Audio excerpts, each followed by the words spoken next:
Kita pasti sudah nggak asing dengan peribahasa, jangan menilai buku hanya dari sampulnya. Sepertinya peribahasa ini sangat cocok dengan orang yang akan kita bahas kali ini. Karena meskipun secara fisik dia memiliki kekurangan, namun dia bisa dikatakan sebagai salah satu orang yang jenius. Siapakah dia? Tapi sebelum mulai, jangan lupa dukung channel ini dengan cara like kalau kalian suka video ini. Kalian boleh dislike kalau kalian nggak suka video ini. Berikan komentar, kritik, dan saran yang membangun supaya channel ini terus berkembang.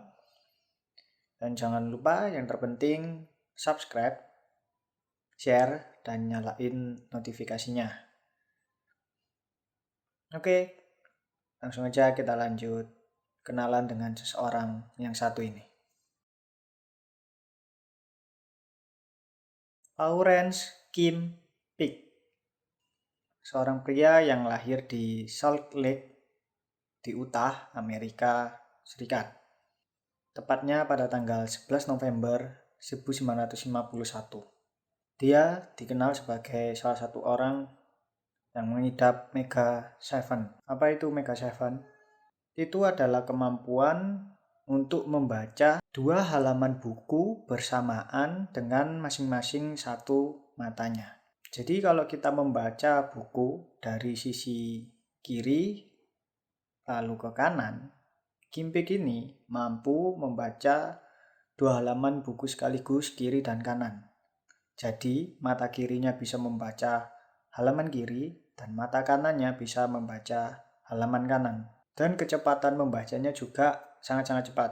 Dia hanya butuh waktu sekitar 8 sampai 10 detik untuk menyelesaikan halaman yang dia baca.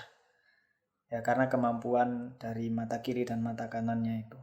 Dan juga dia memiliki daya ingat yang sangat tinggi. Ada sumber yang mengatakan dia mampu mengingat apa yang dia baca hingga 98%. Tapi memang Kim Peek ini memiliki kekurangan fisik yang sangat-sangat jelas terlihat. Ketika dia lahir, ukuran kepalanya 3 kali lebih besar dari ukuran bayi normal yang baru lahir. Dan dia divonis oleh dokter mengidap encephalocele. Buat teman-teman dokter yang tahu tentang penyakit ini mungkin bisa komen di bawah supaya teman-teman yang kurang tahu bisa lebih mengertinya.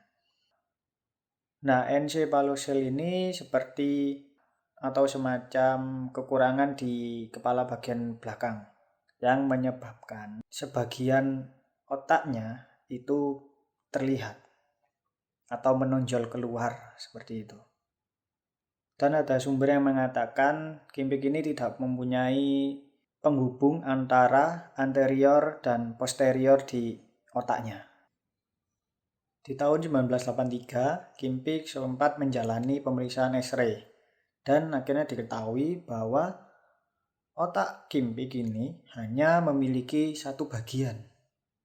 Jadi kalau biasanya otak manusia atau otak kita pada umumnya memiliki 2 bagian, kiri dan kanan. Tapi Lawrence Kim Peek ini hanya memiliki satu bagian otak. Tapi lebih lagi setelah diperiksa, otaknya tidak terbagi sebagai kiri dan kanan, tapi depan dan belakang. Karena otak bagian depannya terpecah menjadi 3 bagian malah. Memang bentuk otaknya ini aneh, nggak umum dari manusia biasanya. Dan juga IQ dari Kim Peek ini tergolong cukup rendah, yaitu hanya 87. Dan dia juga dinyatakan, mengidap autisme. Dan itu cukup membuat dia kesulitan dalam bidang-bidang motorik. Ada beberapa sumber yang mengatakan dia tidak bisa menggosok giginya sendiri sampai mengancingkan bajunya sendiri. Tapi menurut penuturan sang ayah, pada usia 4,5 tahun, dia sudah mampu membaca 8 volume awal dari satu set ensiklopedia yang dimiliki oleh ayahnya. Dan juga beberapa sumber menyatakan ketika dia dewasa, dia sudah menghabiskan membaca kurang lebih 9.000 dan ada sumber lain yang mengatakan 12.000 lebih buku. Itu cukup banyak ya, dan sangat-sangat banyak malahan. Kalau kita membaca buku mungkin nggak sampai segitu banyaknya, tapi Kim Peek sudah menghabiskan segitu banyak buku selama hidupnya.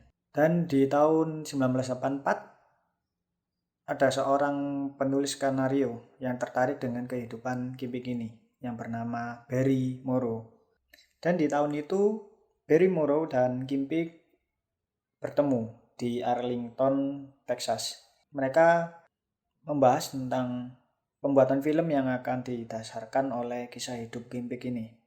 Dan akhirnya terwujud dalam film yang berjudul Rain Man, produksi tahun 1988. Mungkin kalau kalian penasaran, kalian bisa nonton filmnya supaya lebih mendalami kehidupan Kim Peek. Tapi meskipun begitu, karakter yang ada di film ini tidak menggunakan nama Kim Peek, melainkan bernama Raymond Babbitt yang diperankan oleh Dustin Hoffman. Dan film Rain Man ini sendiri berhasil mendapatkan Academy Award tahun 1988. Dan karena itu, sosok Kim Peek ini mulai dikenal oleh masyarakat luas dan dia mulai terbuka dengan lingkungan sosialnya. Karena ada sumber yang mengatakan juga kalau Kim Peek ini adalah seorang yang introvert. Mungkin karena dia juga memiliki kekurangan, jadi dia agak takut untuk bersosialisasi sebelumnya. Dan bahkan Barry Morrow memberikan piala Academy Award itu kepada Kim Peek supaya ketika dia diundang ke suatu acara atau ke TV, dia bisa membawa piala itu dan orang-orang pasti mengenalinya.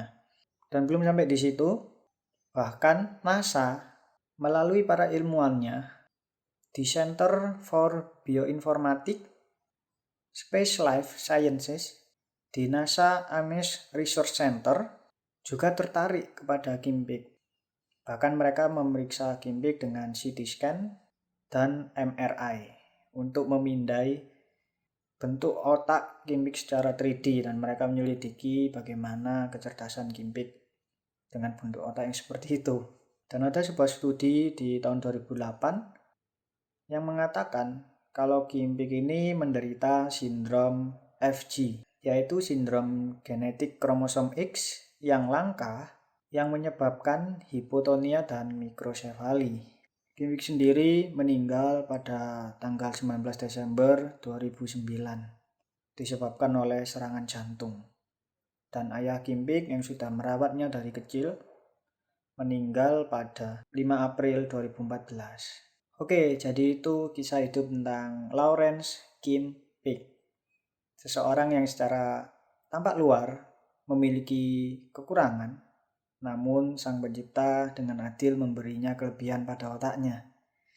Ya, semoga kisah hidup Kim Peek ini bisa menjadi pelajaran hidup untuk kita, supaya kita tidak dengan mudah atau tidak dengan cepat menilai sesuatu hanya dari luarnya saja, tapi kita lebih lagi wise atau bijak menilai segala sesuatu yang terjadi sampai ke dalamnya, supaya kita bisa mengambil makna kehidupan yang lebih baik dan lebih banyak untuk kita mengerti. Oke, video kali ini mohon maaf kalau ada salah kata, pelafalan, dan kurangnya informasi yang aku kasih buat kalian. Kalau kalian lebih banyak tahu tentang cerita hidup Kim Peek ini, kalian bisa share di kolom komen supaya yang lain juga bisa membacanya. Dan kalau ada kesalahan, kalian bisa koreksi di kolom komen juga. Terima kasih sudah menonton video ini. Sampai ketemu di video-video selanjutnya.